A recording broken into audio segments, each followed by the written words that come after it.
ونقولنا وحاله ugu baahi badan yahay waxa kamid ah biyaha helitaanka biyaha cabitaanka nadiifta biyahaas ceelal aad u fara badan sanadkii la soo dhaafay xeel baan qodnay sanadkan xeel baan qodaynaa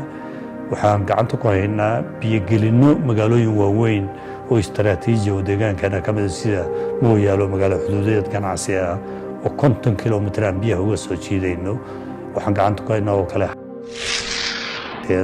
ونقولنا مقالوا وين ودمنا قبل يحكم ذا هنا تاعي عسوا كلا قعنت كأنها جوبها تتكبرك عياشة دبلو دشنا بيحو بيجلين تذو 6 كيلومتران وبيجوا وصل شيء ذا بيجلين تذا يعني قاعد بوندوين بركض إلى مادين لابد كوني أفريتون كيشان لابد كوني شيء تمن كإلى مادين أو يكوتشر تقولنا قال بوندا ده أو يكوتشر تدحوم بوندا ده أو اسمه هو صعدا قاحة ومريس كحريسة قبر بياح وحورشده اللحوق الله صاريه وحويه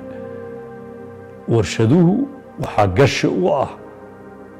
هنتدي أن حوله وحكى صبحه سد عانها يحرقها يوحلا حديدا لو ورشدوا عانها أيان سمعين إنه قبر دهر يلقى حبوركو كليالا مركا وهنتدي أن حولها وحسو صار كودي سي لو بروسيس قرين لها kadibna bulshadii mustaqbalka muddo dheer ay ka faa'iideysan karto goobo kale loo qaadi karayo ay sababi kartaa sidoo kale wax soo saarka beeraha warshado lagu process gareeyo ama lagu warshadeeyo ayaan samaynaynaa oo gacanta ku haynaa labada warshadood waxay target gareynayaan xabuubta iyo waxyaalaha beeraha ka soo gaayo in lagu process gareeyo oo lagu soo saaro oo suuqa lagu geliyo warshada shanaad oo warshada wax soo saarka digaaga qalisteedii ukunteedii wax la mid ah lagu process gareeyo lagu tala galay warshadaas magaalada Jigay ku taala iyana deyrkiiba hadda gabagaba inay dhamaataan rajaynaynaa warshada ugu dambeysay lixaad oo warshada malabka oo degmada Fiiq ku taalo iyana aagaas goobo malabku caanka maadaama ay ka mid yihiin in malabkii bulshadii miyiga inta laga iibiyo goobtii lagu gasacayo markaa suuqa la geeyo xilli dheerna uu jiro ay ka shaqaynaysaa isu geyn xafiiskani waxaan isleenahay markay timaado bulshadeena horumarkeeda udub dhaxaad adag ayuu ka yahay waana ahmiyadda ay dawladdu siisay in wax soo saarka la xoojiyo in isu dhaqaaqa bulshadeena kor loo qaado oo jidadka la sameeyo in biyo nadiif ah bulshadeena ay hesho caafimaadkooda iyo fayadhowrkooda aan xoojino iyo in wax soo saarkeena xoolaha iyo beeraha warshado soo saaro habeeya oo goobada dheer in la geeyaa looga faa'iideysan karaa xilli dheerna in la kaydiyo suurto gelin karaa inaan sameeyna noqonaysa haduu ilaahay ilaado waaxda xasuus dhowrka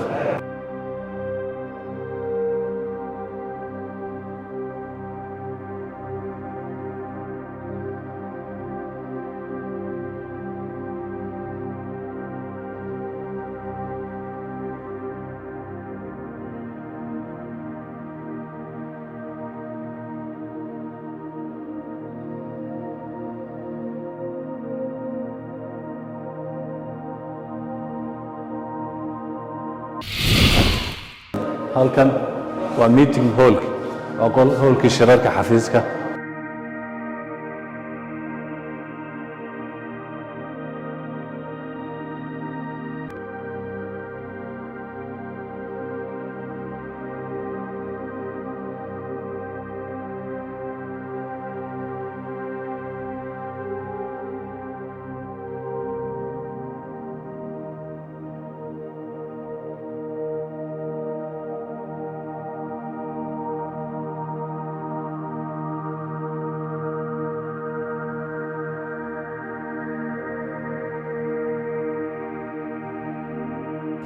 guud ahaan khabiiro iyo shaqaale fara badan oo 175 shaqaale gaaray ayaa adeega ka shaqeeyay heer degan markii la yiraahdo laakiin mashaariicda waraabka ee ka jira galbeedka goday ee ka jiro city ee ka jira qalaafo iyana waxay leeyihiin shaqaale khabiiro ah oo adeega ku bixiyo goobaha waraabka ee halka ka jiro guud ahaan xafiisku wuxuu ka kooban yahay 10 waaxood uu ka kooban yahay iyo marka laga tago cafeteria iyo suuliyada waxa uu ka kooban yahay oo kale 18 qol iyo 10 waaxood way bakhaarka xafiiska labadani waa bakhaarka xafiiska waxaa kuu muuqda waa laba baarkin ayaa halkan ka muuqda. baarkin 1 waa lot 1ku waa xaggan,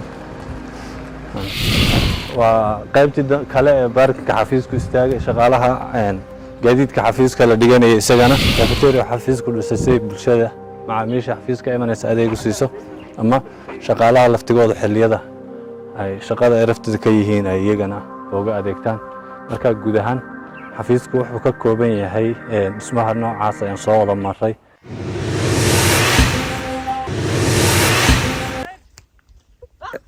dhulka baaxadda aad arkayso waxa weeyaan waa dhul beereed loogu talagalay in dhulka laga soo saarto wax soo saarka dhulka lagu foorso dadkii dalag iyo daryeel lagaga faa'iideysto iyadoo looga faa'iideysanayo. waxaan taagannahay mashruuca dhisidda kanaalo isku darkooda u noqonayo 550 mitir oo loo dhisayo degmada Erar beeraleyda. hadda waxaan taagannahay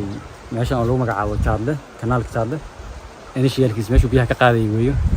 meeshan hadda ka hor dhowr jeer hore la dhisay maadaama toga uu dhibaato ku sameynayo oo weecad u gelayo